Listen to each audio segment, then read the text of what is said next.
So, hello future developers, welcome to Software Quantology World, Software Quantology World new session.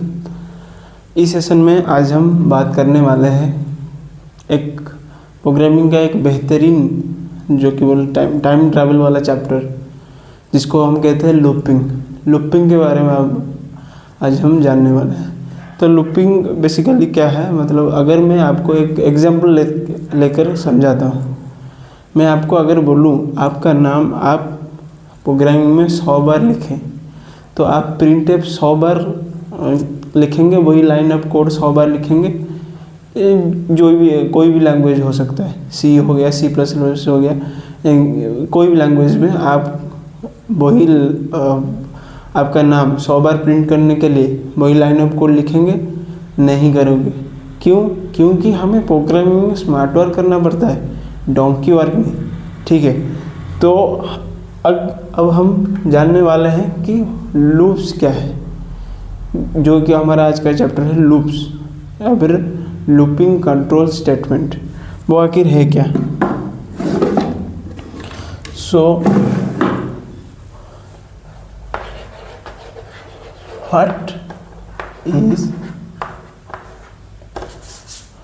what are loops?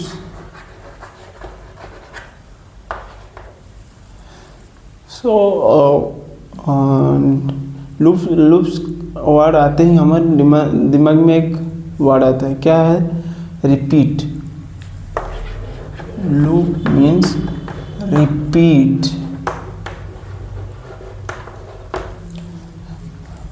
तो loop आते ही हमारे दिमाग में एक वर्ड आता है रिपीट मतलब कोई भी चीज़ को बार बार करना, वो होता है रिपीट। तो यहाँ पर क्या हम एक चीज़ को बार बार करेंगे? नहीं। तो ये हमें क्या करता है, लूप क्यों सीखना ज़रूरी है, मैं आपको प्रोग्रामिंग में तो अब मैं आपको बताता हूँ। पहला है लूप्स और looping control statement.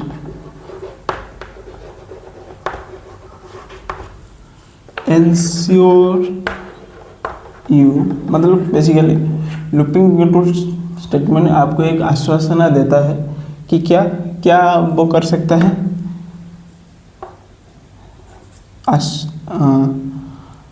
Ensure you that you should not repeat the code over and over for performing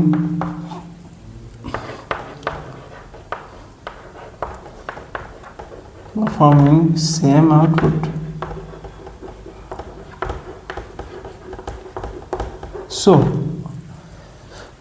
basically loops आपको क्या करता है, आपको किस में मदद करता है कि आपको वो इंश्योर करता है कि आप जो भी कोड लिख रहे हैं, अगर वो एक मतलब उस टास्क को बार बार परफॉर्म करना पड़ता है तो आपको बार बार कोड लिखने की ज़रूरत नहीं है। ये आपको एक बेनिफिट देता है कि आप बार बार क्यों अपना नाम लिख रहे हो, मेरा इस्तेमाल करो, आपका नाम एक बार में ही प्रिंट हो सकता है। एक बार एक लाइन ऑफ कोड लिखो, बार बार प्रिंट होगा। तो ये आपको ये बेनिफिट्स देता है। तो लूप्स, तो यहाँ पर लूप्स लिखा हूँ मैं, लूप्स मतलब ये मतलब बहुत सारे लूप्स के बारे में अब बात करने वाला हूँ। तो कितने टाइप के लूप्स होते हैं या फिर कौन से लूप्स हम बेसिकली प्रोग्रामिंग में पढ़ते हैं। तो बेसिकली लूप्स हम प्रोग्रामिंग में बेसिकली 3 टाइप्स के पढ़ते हैं।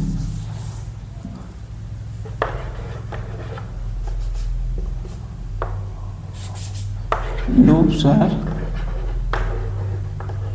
3 टाइप्स। तो वो क्या क्या है? एक है फॉर लूप, जो कि काम करता है एंट्री कंट्रोल। ये क्या है मैं बताता हूँ आपको। Entry control. सेकंड वाला है व्हाइल लूप। ये क्या काम करता है? काम करता है एंट्री कंट्रोल। ये भी वही एंट्री कंट्रोल है। तीसरा है हमारा डू व्हाइल लूप। तो ये बस एक ही एग्जिट कंट्रोल लूप है। मतलब क्या है मैं आपको समझाता हूँ। पहला है हमारा फॉर लूप। फॉर लूप का क्या है? एंट्री कंट्रोल हम क्यों कहते हैं उसे? क्योंकि वो पहले चेक करता है कि कंडीशन क्या है, कितने लिमिट तक हमें रन करना है। जैसे कि अगर हम एक मूवी देखने जाते हैं, थिएटर मूवी देखने गए, देखने के लिए हमें पहले टिकट करना पड़ता है। टिकट को अगर यहाँ पर दिखाना पड़ता है कि हमने टिकट किया है, तो उसके बाद वो अंदर जाने की परमिशन देती है। अगर तो ये क्या है? For loop. इसमें ये भी वही एंट्री कंट्रोल, ये भी एंट्री कंट्रोल। तो इसमें डिफरेंस क्या है? फॉर लूप में ये डिफरेंट है कि कितने लोग के लिए टिकट काटा गया है। अगर 2 लोग के लिए टिकट है तो 2 लोग अंदर जा सकते हैं, अगर 4 लोग के लिए है तो 4 लोग अंदर जा सकते हैं। तो ये डिफाइन रहता है कि कितने तक हमें एंट्री करना, कितने जने अंदर जा सकते हैं। लेकिन व्हाइल लूप में क्या है? No limitation. यहाँ पर लिमिटेशन नहीं है जब तक आउटपुट हमारा रिक्वायर आउटपुट ना आए। तो मतलब कब तक? जैसे कि हम यहाँ पर मूवी के पर्सपेक्टिव में जाते हैं देखने के लिए, जो बेच रहे हैं उसका क्या है कि हमारा जब तक आज का टिकट ख़त्म नहीं हो जाता हमें बेचना है, हमें तो बैठना है इधर। तो ये है व्हाइल लूप। मतलब वो टिकट बेचने तक रहेगा। टिकट मतलब वो भी एक एंट्री कंट्रोल है, वो भी आपको मतलब अंदर जाने की परमिशन देता है, लेकिन उसका कोई लिमिटेशन नहीं है। जबकि फॉर लूप में एक सर्टेन लिमिटेशन है कि आप इतने जने टिकट कर चुके हैं, इतने जने जा सकते हैं। उसके बाद आता है डू व्हाइल। डू व्हाइल का मतलब ये है एग्जिट कंट्रोल। मतलब एंट्री कंट्रोल तो समझ गए, मतलब वो स्पेसिफिकली एंट्री के ऊपर मैटर करता है। लेकिन एग्जिट कंट्रोल में क्या है? जैसे कि हम एक रेस्टोरेंट में गए, वहाँ पर पहले हम मेनू देखेंगे, उसके बाद ऑर्डर करेंगे। तो ये एक टास्क परफॉर्म होगा, उसके बाद अगले टास्क में या फिर हमारा रिक्वायर्ड जो रिक्वायर्ड आउटपुट है वो वहाँ तक जाएगा। लेकिन इससे पहले वो एक टास्क परफॉर्म कर चुका होगा। जैसे कि हमने मेनू देख लिया, खाना भी मंगाने के बाद खाने के बाद हमारे पास बिल आता है। तो ये होता है एग्जिट कंट्रोल कि मतलब अब तो खा चुके हो, इतने खा चुके हो तो इतने के पैसे देकर जाओ। तो बेसिकली हमारा रिक्वायर्ड आउटपुट से पहले एक आउटपुट श्योर आएगा ही आएगा। ये हमारा किस में होता है? डू व्हाइल लूप में। तो आगे हम इसके बारे में ब्रीफली पढ़ेंगे। तो ठीक है, पहला लूप में हम चलते हैं जो कि है फॉर लूप।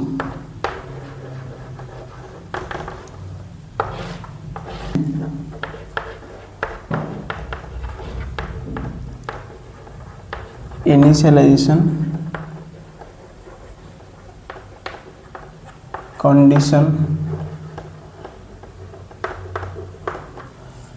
हम क्या कंडीशन रखने वाले हैं कि हमारा आउटपुट कैसे, कौन से कंडीशन के हिसाब से हमारा आउटपुट आएगा। उसके बाद इंक्रीमेंट, कब तक ये टास्क या फिर ये कंडीशन रन होगा, कब तक वो रन करेगा। तो यह है फॉर लूप का हमारा बेसिकली क्या है, फॉर लूप का स्टेटमेंट। तो पहले हम डिक्लेयर करेंगे, इनिशियलाइज करेंगे, हमारा इनिशियल वैल्यू को इनिशियलाइज करेंगे। उसके बाद कंडीशन हम डालेंगे कि यहाँ से आगे जो बढ़ेगा कौन से कंडीशन पर वो बेस होगा। उसके बाद इंक्रीमेंट मतलब कब तक ये चलेगा, ये जो टास्क परफॉर्म होगा कब तक चलेगा। जैसे कि हम वॉशिंग मशीन का एक एग्जांपल लेते हैं। वॉशिंग मशीन में क्या होता है, हम पहले हम सिर्फ उसको ऑन करते हैं और उसके बाद टाइमर सेट करते हैं, इतने तक चलेगा।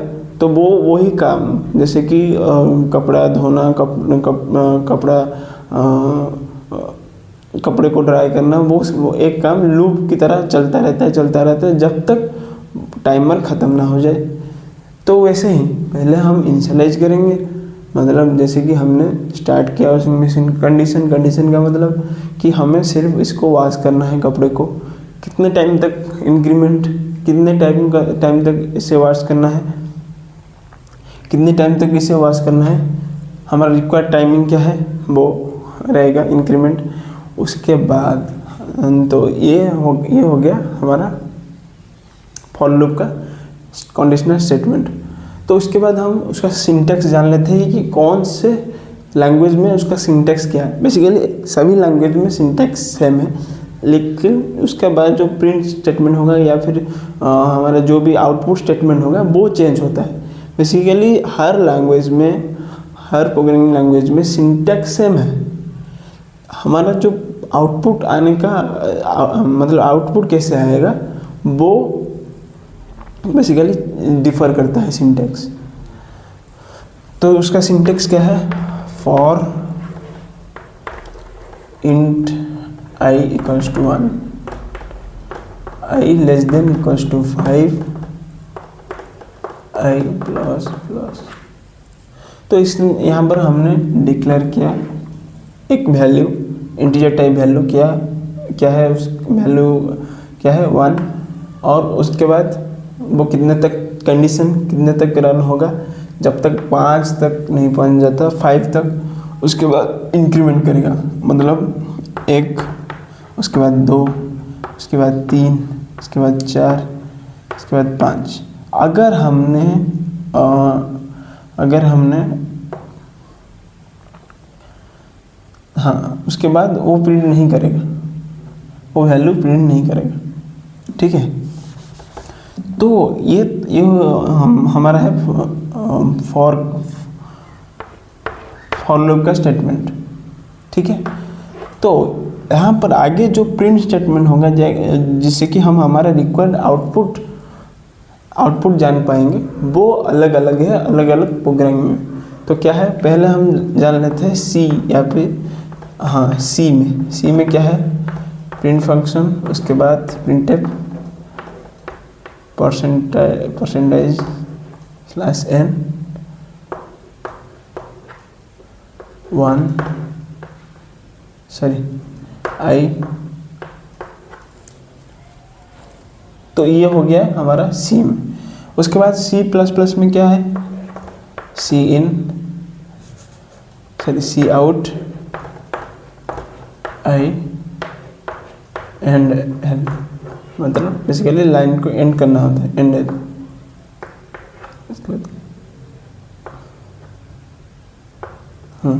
ये हो गया हमारा सी में, ये हो गया सी प्लस प्लस में। अब जावा में देखते हैं। जावा में सिंपल है, system dot out dot println.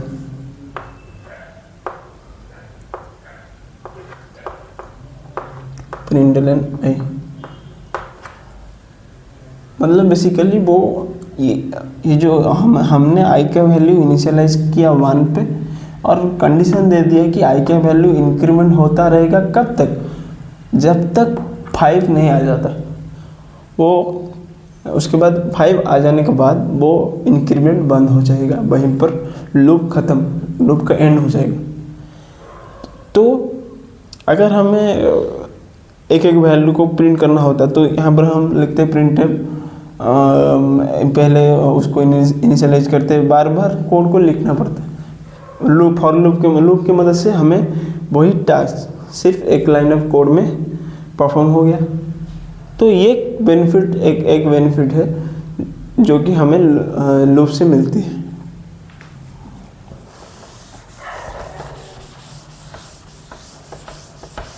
तो उसके बाद हम जाएंगे नेक्स्ट, हमारा जो लूप है क्या,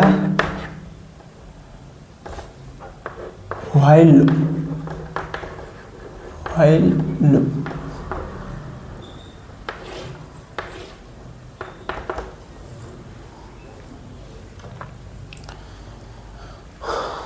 तो व्हाइल लूप में बेसिकली क्या होता है, यहाँ पर हमारा पहले होता है इटरेशन कब तक चलेगा, लेकिन व्हाइल लूप में क्या होता है, पहले वो कंडीशन चेक करता है, उसके बाद अगर कंडीशन ट्रू है तो ही वो उसको रिपीट करता है, नहीं तो रिपीट नहीं करता।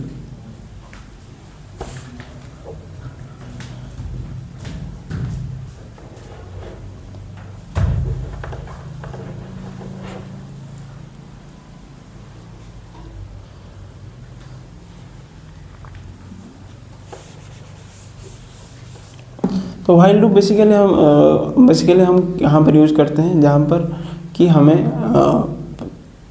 एक लिमिटेड आउटपुट नहीं चाहिए, हमें जब तक हमारा रिक्वायर्ड आउटपुट ना आ जाए तब तक वो रन करेगा वो लूप। ये हमें बेनिफिट देता है कि व्हाइल लूप में वो कंडीशनल स्टेटमेंट तो रहेगा, लेकिन कब तक इटरेशन होगा, मतलब कंडीशनल स्टेटमेंट में सिर्फ हम उसको व्हाइल लूप में सिर्फ डिक्लेयर करेंगे, लेकिन कंडीशनल स्टेटमेंट यहाँ पर क्या होता है कि हम इसको सिर्फ इनिशियलाइज करते हैं, उसके बाद वो बार बार इटरेट होता रहता है।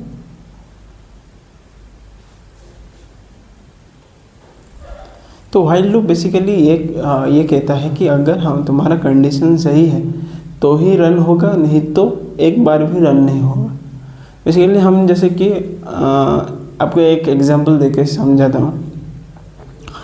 आप फ़ोन चार्ज करते हैं, अगर फ़ोन चार्ज कब तक होगा, जब तक वो 100% नहीं हो जाता। 100% होने के बाद ऑटोमेटिकली चार्ज बंद हो जाता है। आपका फ़ोन कब, मतलब हमारा जो इनिशियलाइजेशन है, जैसे कि हमने फॉर लूप में इनिशियलाइजेशन दिया कि 1 से स्टार्ट करना है, आपका फ़ोन कभी 15% रहेगा, कभी 30% रहेगा, मतलब रैंडम कभी भी कितने भी % पे आ सकता है। लेकिन हमारा रिक्वायर्ड टैक्स कहाँ पर है, 100% तक जाना है। तो ठीक है, अगर 15% है तो 100% जाने के लिए जितना टाइम लगेगा उतना टाइम लगेगा।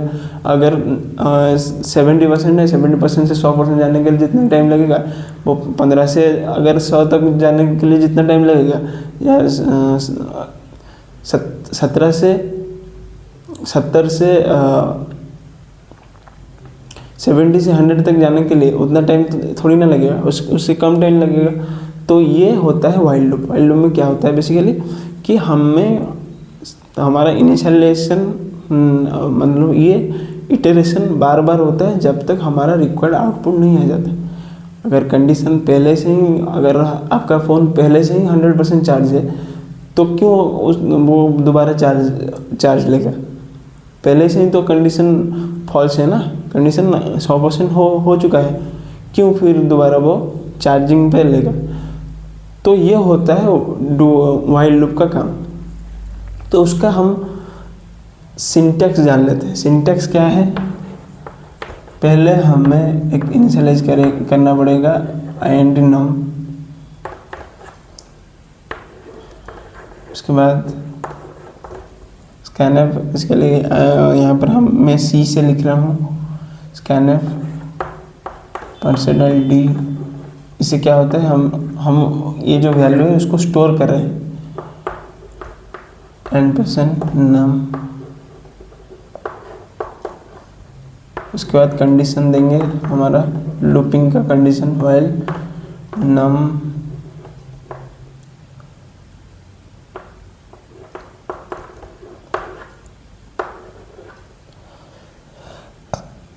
इक्वल्स टू 0,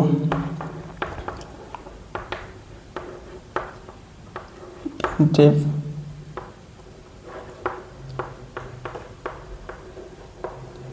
you entered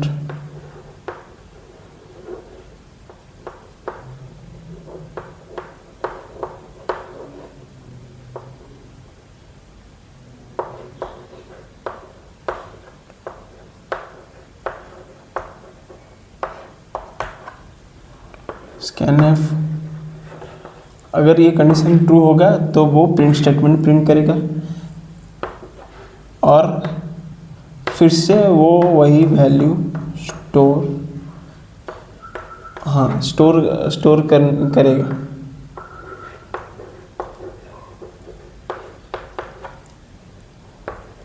उसके बाद printf loop ended,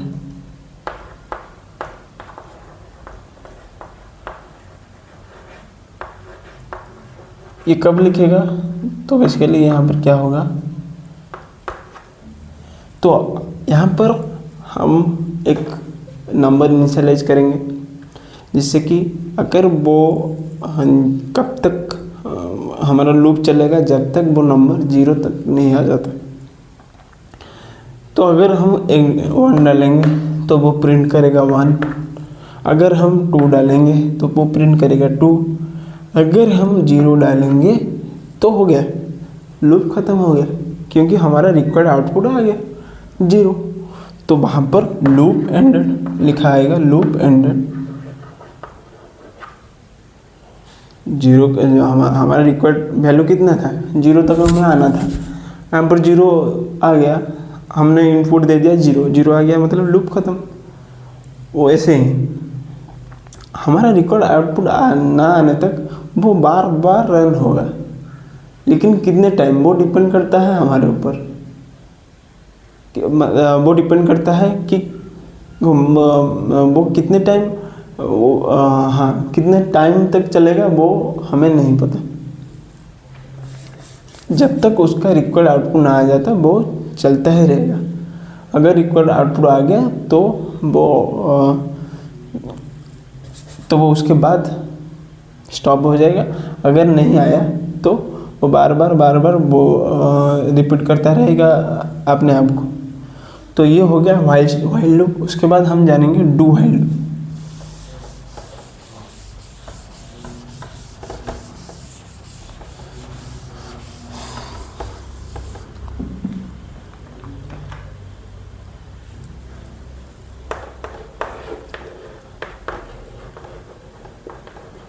do while,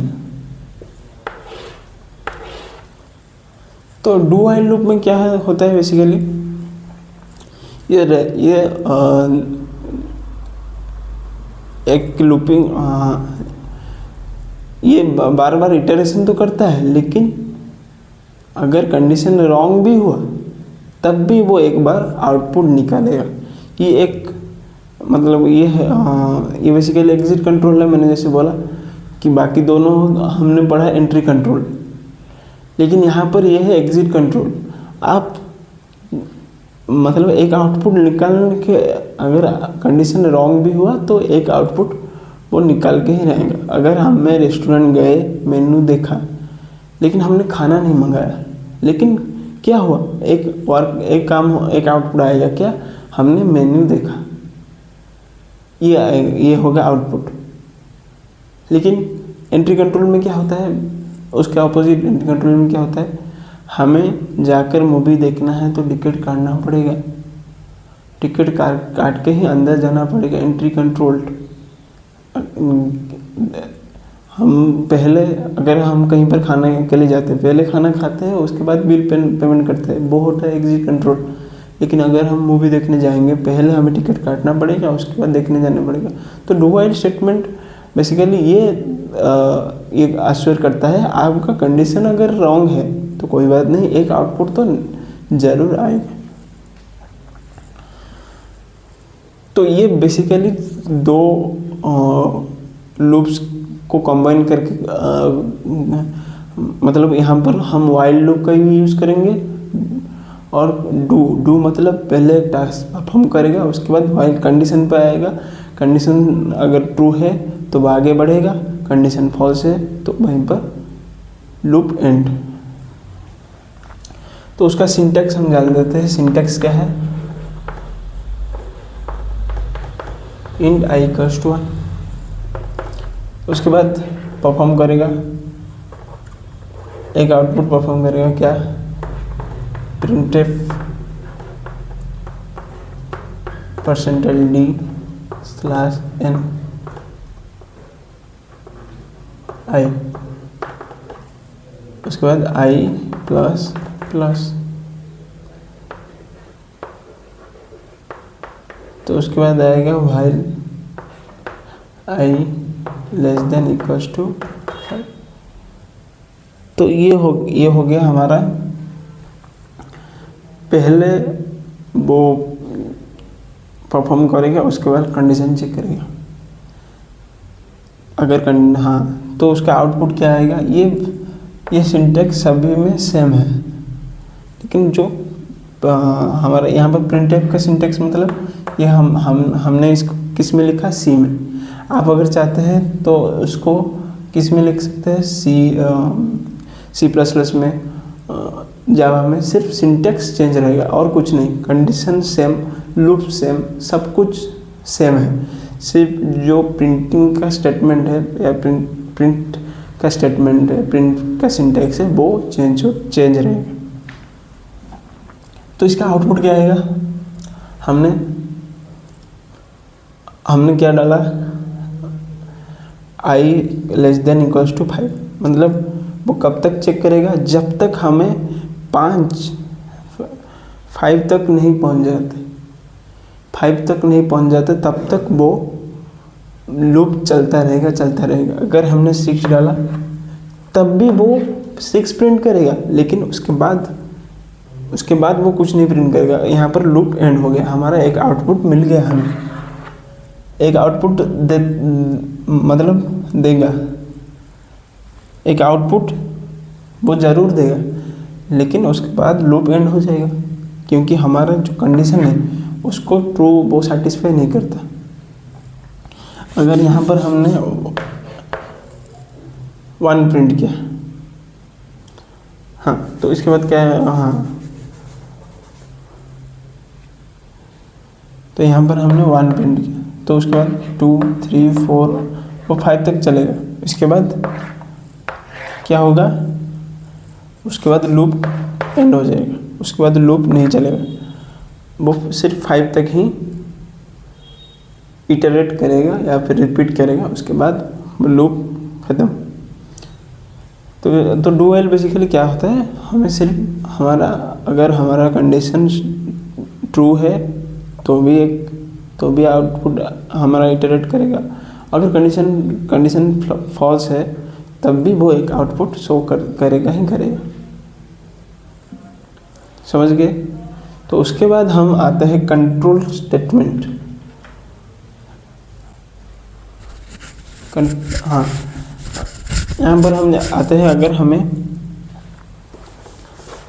कहीं पर लूप को ब्रेक करना पड़े, क्योंकि लूप के बीच में ही हमें हमारा रिक्वायर्ड आंसर आ गया, या फिर हमें लूप को क्या करना पड़े, स्किप करना पड़े, ये पार्ट को हमें, लूप के इस पार्ट को हमें स्किप करना पड़ेगा, तो हम यहाँ पर यूज करेंगे ब्रेक और continue statement.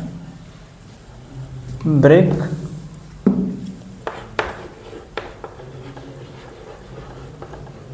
And continue statement.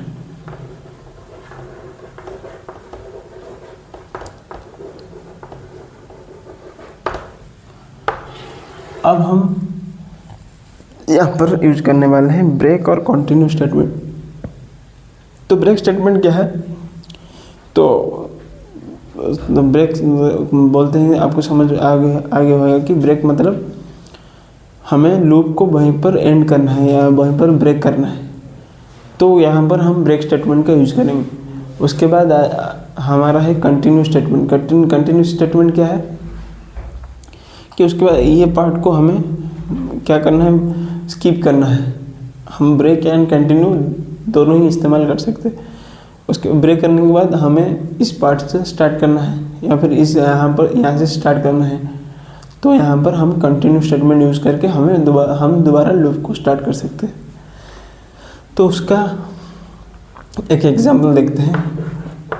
Code example क्या है, जैसे कि मैंने यहाँ पर एक फॉर लूप लिया है int, हाँ, यहाँ पर हमने इनिशियलाइज कर लिया। उसके बाद कंडीशन उसके बाद इटरेशन, कब तक वो इटरेट करेगा। उसके बाद इफ स्टेटमेंट, इफ क्या हो गया, अगर 5 तक पहुंच गया तो वहीं पर लूप ब्रेक होगा।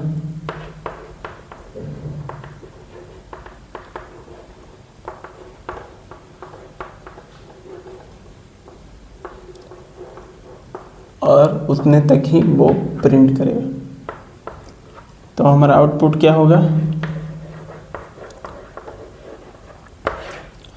1 2 3 4। तो ब्रेक स्टेटमेंट सिंपल है क्या, हमें यहाँ पर इस लूप को ब्रेक करना है। तो हमने और एक कंडीशन डाला, लूप के अंदर एक कंडीशन डाला क्या, कि 5 आने के बाद 5 तक ही, 5 जब आएगा, 5 आएगा, 5 आने के बाद वो कंडीशन को या फिर लूप को ब्रेक कर देगा। तो ये हमारा रिक्वायर्ड आउटपुट, हमें 5 तक ही चाहिए था तो 5 तक हमारे मिल गया। मतलब अगर यूज़र का माइंड चेंज हो गया कि मैंने गलती से 10 तक डाल दिया है, हमें 5 करना है, तो वहीं पर ब्रेक हमने और एक कंडीशन डाला कि 5 तक आने के बाद रुक जाना, लूप बंद कर देना। तो ये हो गया ब्रेक स्टेटमेंट। उसके बाद कंटिन्यू स्टेटमेंट,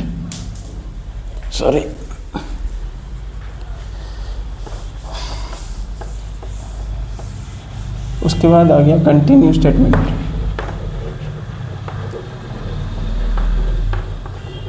कंटिन्यू स्टेटमेंट क्या होता है, उसका ऑपोजिट ऑब्वियसली।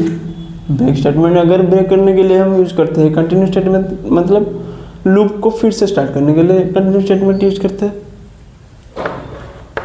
तो for loop by int i equals to 1, initialization, condition और इटरेशन।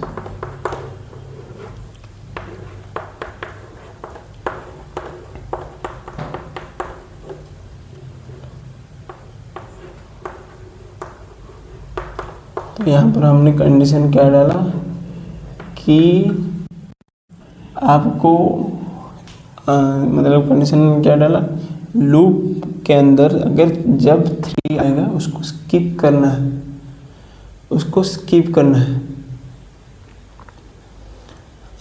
तो उस पार्ट को स्किप करना है, एक पार्ट को स्किप करके उसके बाद अगले पार्ट से कंटिन्यू करना है। तो बेसिकली ये काम करता है कंटिन्यू क्या करता है, स्किप। बेसिकली जो स्किप पार्ट है, हमें ये आउटपुट नहीं चाहिए तो वो आउटपुट को स्किप कर देता है, उसके बाद से लूप स्टार्ट करना चालू हो जाता है। ब्रेक स्टेटमेंट में क्या होता है, हमें इस पार्ट तक चाहिए, अगले आउटपुट हमें नहीं चाहिए, तो उसके बाद वो क्या करता है, वहीं से ब्रेक कर लेता है, अगले आउटपुट को जितना हमारा रिक्वायर्ड आउटपुट है वो प्रिंट कर लेता है। तो कंटिन्यू स्टेटमेंट एक आउटपुट को स्किप करना होता है, स्किप करने के बाद अगले आउटपुट हमें चाहिए तो अगला आउटपुट या फिर अगले हम लूप को फिर से दोबारा स्टार्ट करेंगे हमारा रिक्वायर्ड आउटपुट के लिए। लेकिन ये आउटपुट हमें नहीं चाहिए। क्या हमने 5 तक लिया है कि हमारा 5 तक हमारा आउटपुट चाहिए, लेकिन हमें क्या नहीं चाहिए, 3 हमारे आउटपुट में नहीं चाहिए, 3 हमारे आउटपुट नहीं चाहिए।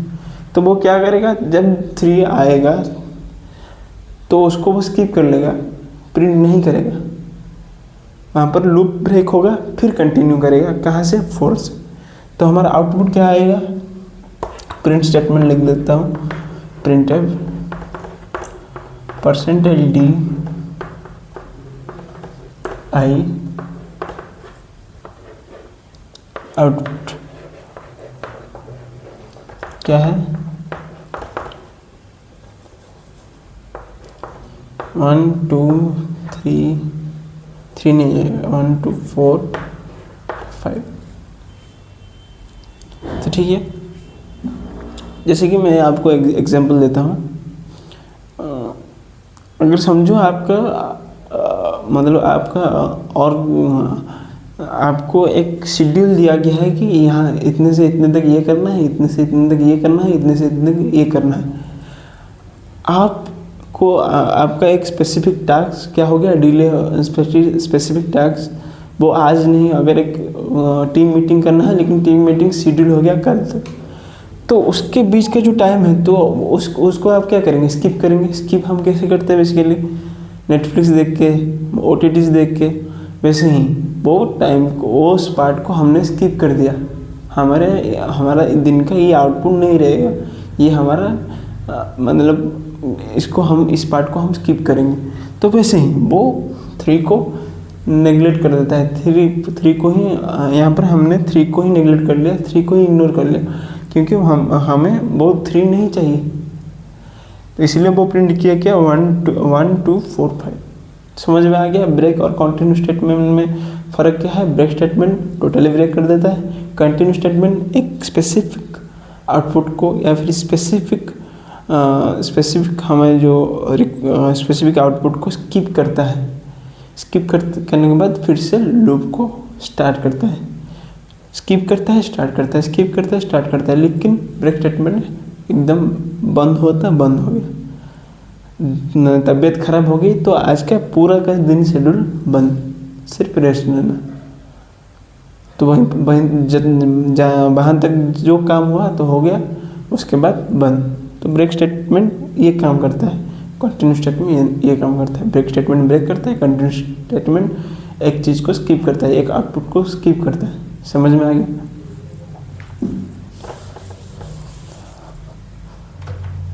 उसके बाद हम पढ़ेंगे नेस्टेड लूप्स। नेस्टेड लूप मतलब क्या है। हाँ, nested loops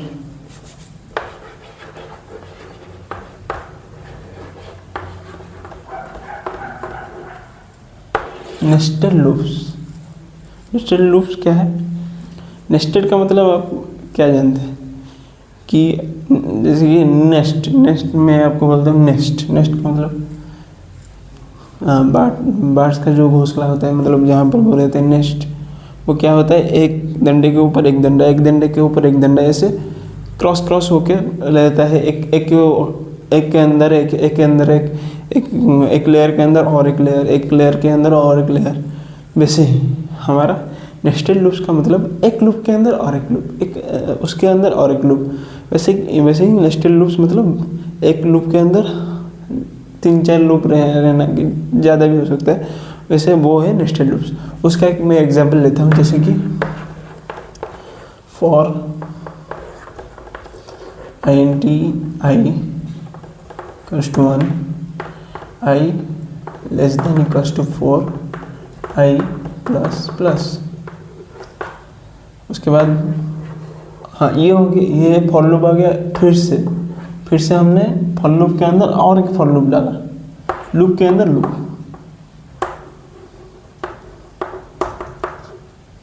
int j = 1, j <= i, j ++।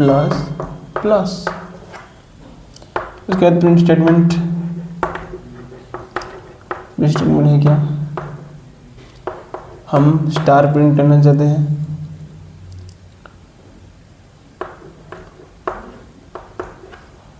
ये प्रिंट स्टेटमेंट किसका है, इसका।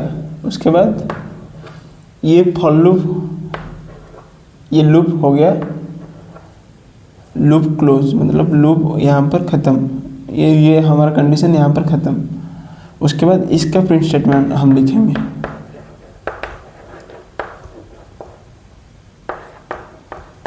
printf/n, और इसको भी हमने कर दिया क्लोज। तो इससे क्या होगा, इस कंडीशन में हम क्या, इस कंडीशन का आउटपुट क्या होगा कि ये हमारा स्टार को प्रिंट करेगा कैसे, इस पैटर्न में।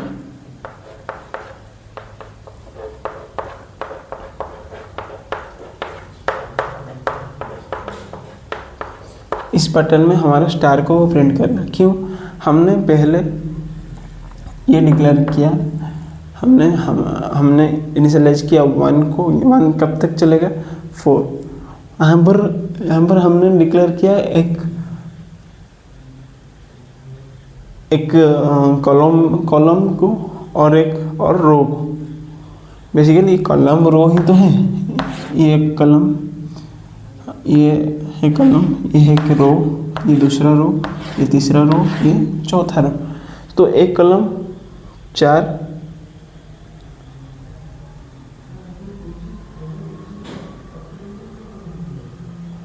नहीं, बेसिकली 4 कॉलम एक रो 4 कॉलम। हाँ, तो ये बेसिकली 4 हमने क्या किया, 4 रो एक कॉलम के लिए हमने यहाँ पर सिंटैक्स लिखा। क्या हमने इनिशियलाइज किया कि 1 से लेकर 4 तक बोल जाएगा, क्या होगा, इंक्रीमेंट होगा, उसके बाद आई प्लस प्लस, उसके साथ वो हमारा स्टेटमेंट है जे को हमने लिया क्या, कॉलम।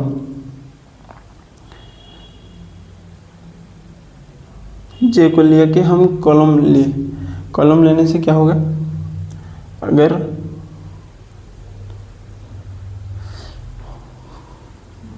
कि ये जो हमने सिंटैक्स लिखा है, तो इसमें क्या होगा, बेसिकली फर्स्ट हमारा लूप क्या कंट्रोल करेगा कि रो कितना होगा, कितने तक रो जाएगा, कितने तक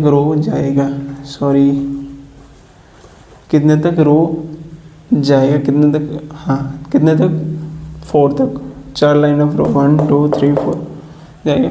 उसके बाद उसका जो इनर लूप है, इनर लूप से हम क्या करेंगे, स्टार को प्रिंट करेंगे, कितना लूप्स के रो के हिसाब से, मतलब j less than equal to i अगर 1 होगा तो एक स्टार प्रिंट होगा, क्योंकि लेस देन कम हो सकता है या फिर इक्वल हो सकता है, तो एक प्रिंट करेगा।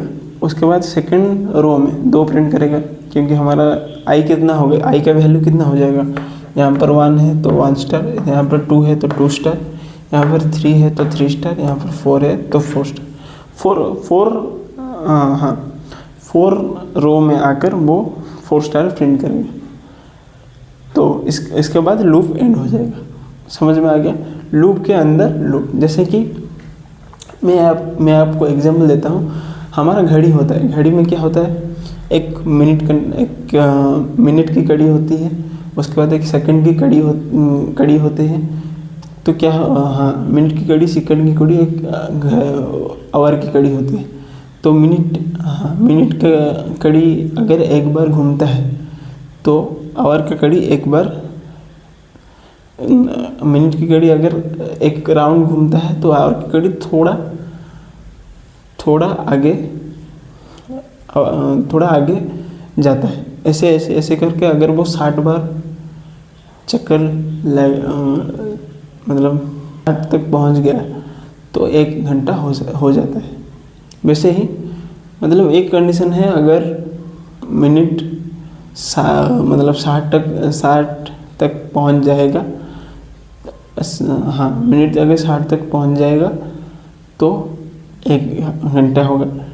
वैसे ही अगर सेकंड 60 तक पहुंच जाएगा तो 1 मिनट होगा। अगर 1 मिनट 60 तक पहुंच जाएगा, 60 मिनट हो गया तो 1 आवर होगा। वैसे ही उसका मतलब क्या है, 1 आवर होने के लिए हमें मिनट को 60 तक 60 मिनट सोना पड़ेगा। 60 मिनट। उसके बाद इसका अंदर का लूप क्या है, 1 मिनट होने के लिए हमें हमारा सेकंड 60 मिनट्स होना पड़ेगा, 60 सेकंड्स होना पड़ेगा। उसके बाद 1 सेकंड होगा, उसका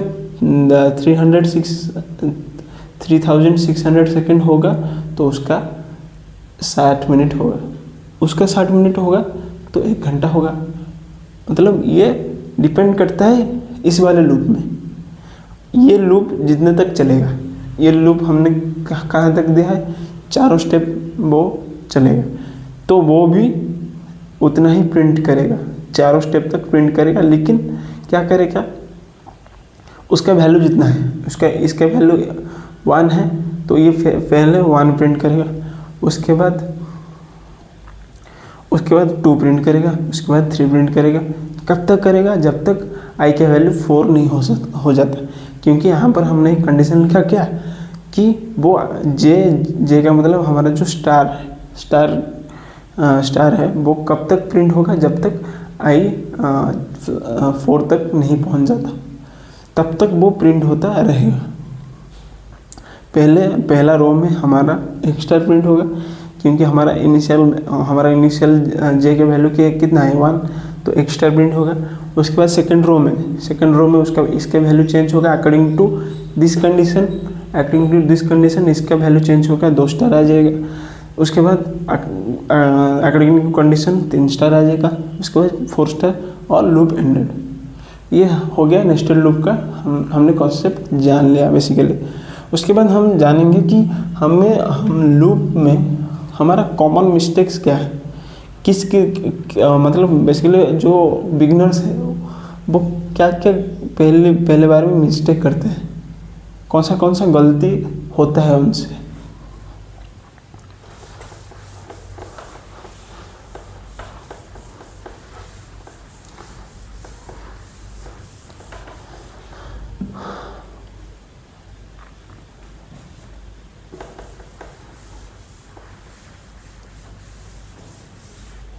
हाँ, हम इन्फाइनाइट लूप्स का मतलब हमारा जो कंडीशन है, बेसिकली वो कंडीशन में ट्राई करना है कि हमारा कंडीशन कहीं पर जाके तो फॉल्स हो जाए। मतलब हमारा कंडीशन अगर हमने दिया है लिमिटेशन जैसे कि मैंने यहाँ पे सर्टेन लिमिट पुट किया है, यहीं पर जाकर फॉल्स हो जाएगा, इतना तक चलना है। ये तो वो इन्फाइनाइटली आउटपुट प्रिंट करता रहेगा, जिससे कि हमारा सिस्टम भी हैंग हो सकता है। तो ये होता है बेसिकली एक हमारा मिस्टेक्स इन्फाइनाइट लूप्स। उसके बाद आ जाएगा रॉन्ग कंडीशन ऑपरेटर। बेसिकली क्या होता है, हम कंडीशन ही गलत देते हैं तो हम रिक्वायर आउटपुट हमें शो नहीं करता। हम जैसे कि मैं आपको एक कंडीशन ऑपरेटर यहाँ पर रॉन्ग कंडीशन ऑपरेटर का एक एग्जांपल देता हूँ। इसको हम क्या कहते हैं, नहीं, असाइनमेंट ऑपरेटर। असाइनमेंट मतलब i=4, मतलब हमने i को असाइन किया, उसका वैल्यू 4 इक्वल, मतलब ये है कंपैरिजन। ये है असाइनमेंट, हमने असाइन किया i का वैल्यू 4 होगा। उसके बाद कंपैरिजन क्या है, इन दोनों में कंपैरिजन होगा कि मतलब अगर इसका वैल्यू, जैसे कि यहाँ पर हमने असाइन किया 4, अगर इसका वैल्यू 1 है, वो कंपैरिजन इसके साथ कंपेयर होगा, 2 कंपेयर, 3 कंपेयर, 4 कंपेयर। अगर 4 कंपेयर हो गया 4, इसका मतलब ये इस साइड का वैल्यू सेम हो गया, तो हमारा इटरेशन या फिर हमारा लूप क्लोज हो जाएगा। जब तक ये साइड का वैल्यू, मतलब लेफ्ट हैंड साइड का वैल्यू इक्वल्स नहीं हो जाता राइट हैंड साइड के वैल्यू से, तब तक वो इटरेशन करता रहेगा। अगर हम लिखेंगे अगर हम सिर्फ एक ही इक्वल सिंबल दिया, वो क्या हो गया, असाइन हो गया, मतलब हमने i को असाइन कर लिया 4। ये कंडीशन थोड़ी ना है, ये तो असाइन है कि हमने i का वैल्यू 4 असाइन किया। उसके बाद इंक्रीमेंट ऑपरेटर मिसिंग, मतलब बहुत सारे बच्चे इंक्रीमेंट ऐसे लिख देते हैं i+,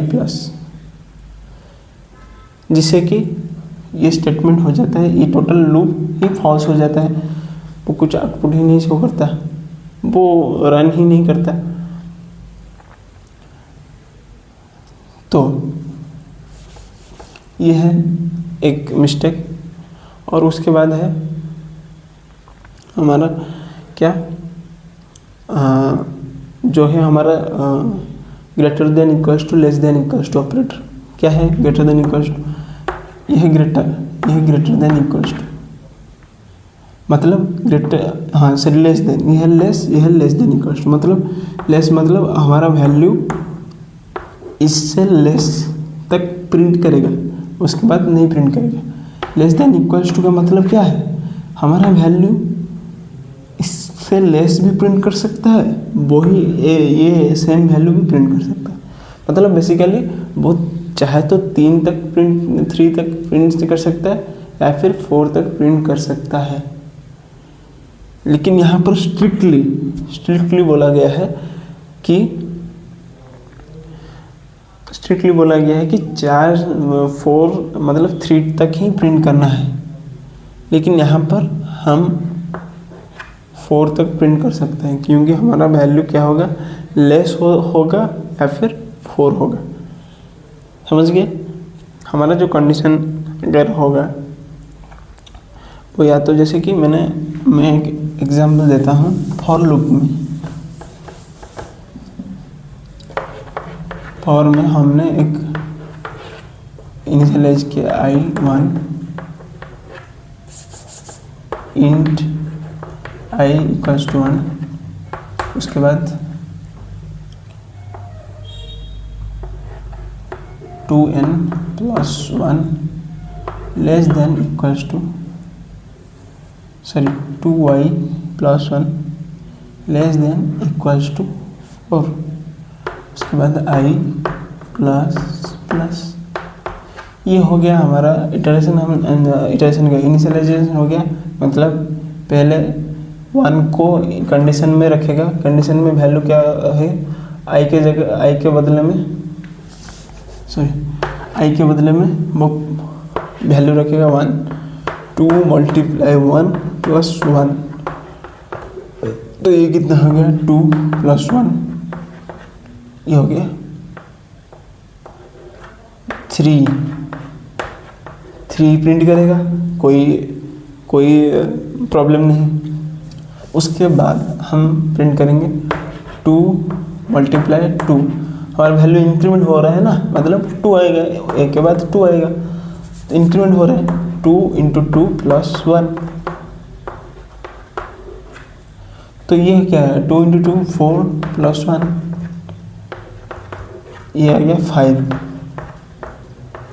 5 क्या हो रहे हैं, 5 ना तो 4 से इक्वल हो रहा है ना ही 4 से लेस हो रहा है, तो ये गलत, इसको प्रिंट नहीं करेगा। 5 को वो प्रिंट नहीं करेगा, पहला वाला 3 को प्रिंट करेगा, क्योंकि वो लेस है 4 से, 4 आता है तो वो 4 को प्रिंट करेगा। लेकिन 5 को प्रिंट नहीं करेगा, क्यों? क्योंकि 5 तो 4 से ज़्यादा है ना, उससे इक्वल थोड़ी ना है। तो ये हो गया हमारा कॉमन, ये एक कॉमन मिस्टेक कि हम ऑपरेटर ही एक बहुत बार गलत हो जाता है, गलत ऑपरेटर हम लिखते हैं। उसके बाद मिसिंग ब्रेसेस बहुत कॉमन मिस्टेक है। क्या हो गया, फॉर लूप में यहाँ पर हमारा रहेगा जो हमारा कंडीशन है, इनिशियलाइजेशन है, इटरेशन है, जो भी है, उसके बाद ये सेमीकोलन नहीं रहेगा। कंडीशन समझो, फॉर लूप में हमारा कंडीशन के बाद या फिर जो हमारा फॉर लूप का स्टेटमेंट के बाद सेमीकोलन नहीं रहेगा, क्या रहेगा, कर्ली ब्रेसेस। सेमीकोलन दे दिया तो ये लूप के अंदर एंटर ही नहीं करेगा, हमारा प्रोग्राम लूप के अंदर ही एंटर नहीं करेगा, वो चेक नहीं करेगा हमारा क्या इनिशियलाइजेशन वैल्यू है, कितने तक लेना है, वो चेक ही नहीं करेगा, क्योंकि हमने यहाँ पर सेमीकोलन दे दिया। मतलब ये लाइन ऑफ कोड हो गया क्या, क्लोज कर दिया हमने उसका। लेकिन अगर हम कर्ली ब्रेसेस देंगे, मतलब पहले वो कंडीशन पे आएगा, उसके बाद कंडीशन अगर ट्रू है तो वो जो प्रिंट स्टेटमेंट है वो प्रिंट करेगा। उसके बाद हमने कर्ली ब्रेस एंड किया, मतलब प्रिंट करने के, अगर कंडीशन फॉल्स है तो वो प्रिंट नहीं करेगा। उसके और में जो कंडीशन, जो प्रिंट स्टेटमेंट दिए होंगे हमने, वो प्रिंट करेगा। समझ में आ गया? कर्ली ब्रेसेस देना है, सेमीकोलन नहीं। सेमीकोलन से हमारा लाइन ऑफ कोड एंड हो जाता है, क्लोज हो जाता है। वो बेसिकली उसको क्लोज कर देता है।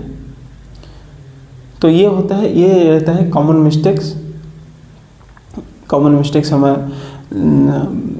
Mistakes in looping.